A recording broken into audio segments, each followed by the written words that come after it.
Assaggiamo. Mamma mia. Sembra di mangiare il paradiso. Ehi despota, che cosa stai facendo? Sto facendo un cake a base di cacao e cioccolato bianco. Ha una particolarità. Questa è una massa montata dove polvere e liquidi dovranno essere inseriti in maniera alternata in modo da non smontare completamente la massa. Uova rigorosamente a temperatura ambiente, le mettiamo dentro. Posso già aggiungere lo zucchero? No, devo prima schiumare le uova.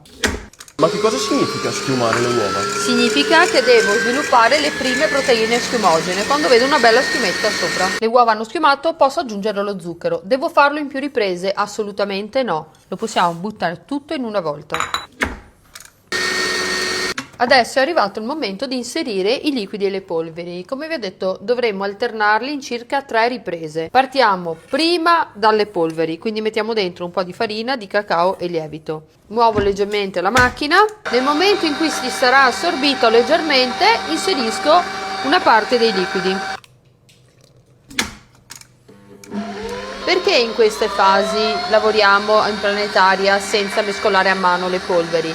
Perché è una massa montata abbastanza rigida e quindi di conseguenza non ho grossi problemi, è una massa pesante e si riesce a lavorare tranquillamente in questo modo. Nel momento in cui inseriremo gli inerti invece, cioè il cioccolato bianco, lì dovremo lavorare a mano. L'ultima parte di polveri e poi proseguiamo con l'ultima parte di liquidi. Sbrigati che ho fame.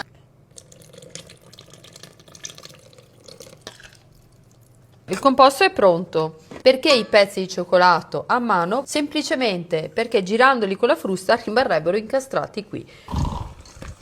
È dignitosamente cioccolatoso.